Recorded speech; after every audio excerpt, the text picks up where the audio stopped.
Do you think that bilateral negotiations between Ukraine and Russia could have worked earlier in the process? I mean, there's a lot of discussion around those early months, March, April, May of 2020.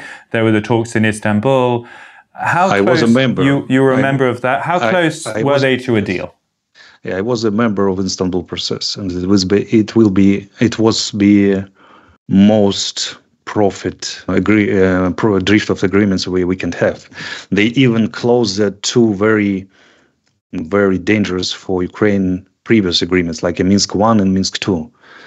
And this agreement can contain even the question of Crimea, to 10 years of discussion, or 15 years of discussion of status of Crimea.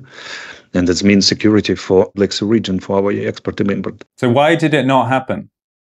I don't know. Nobody knows, because mid-agreement in Istanbul came back for the Kiev, and after Bucha, we heard from president we stopped the negotiations. Next meeting have to be in 9 of April, and it's 2 or 3 April. It's the 3rd or 2nd April. It was declined. So the sequence, just so I get this clear, the sequence is: did you go to Istanbul? Yes.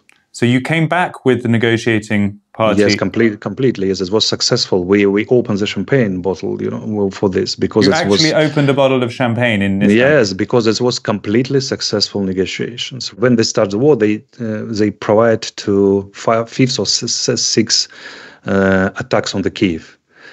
And every rebuild attacks, they get out one of the point of this agreement. So the demilitarization, denazification, something Russian language, Russian church, and something like this.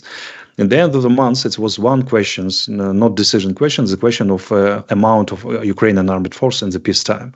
And president says, I could decide this question directly with Mr. Putin. This Istanbul agreement was a protocol of intentions, and it's completely 90% preparing for the directly meeting with Putin and Zelensky. It was the next step of negotiations. So what part did Bucha play in that? What was the sequence, and how did Bucha derail that process?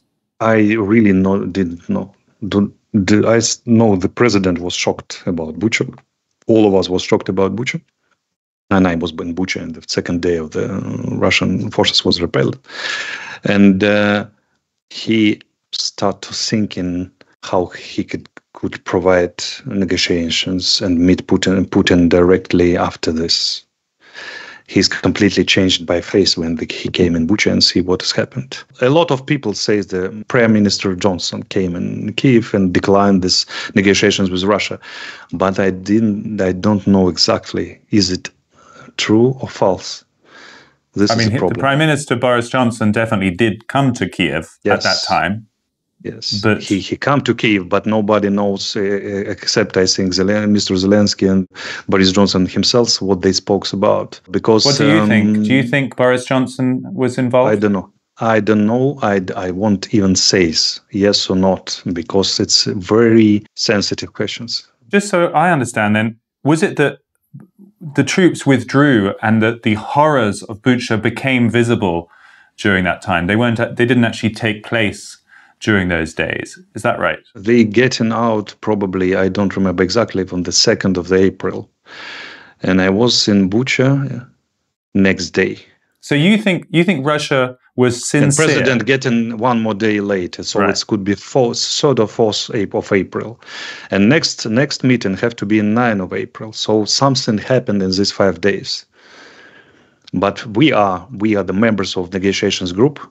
Was provided by we stopped any negotiations. When we ask how it could be getting back, the president says somewhere, sometimes, not now. So something changed in Zelensky's mind during that period. Yeah, absolutely.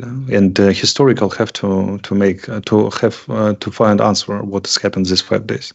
And do you think Russia was sincere that they would have stuck to that negotiation settlement, the intention, as you call it? Do you believe that you could have done that deal with Russia and they would have stuck to that deal?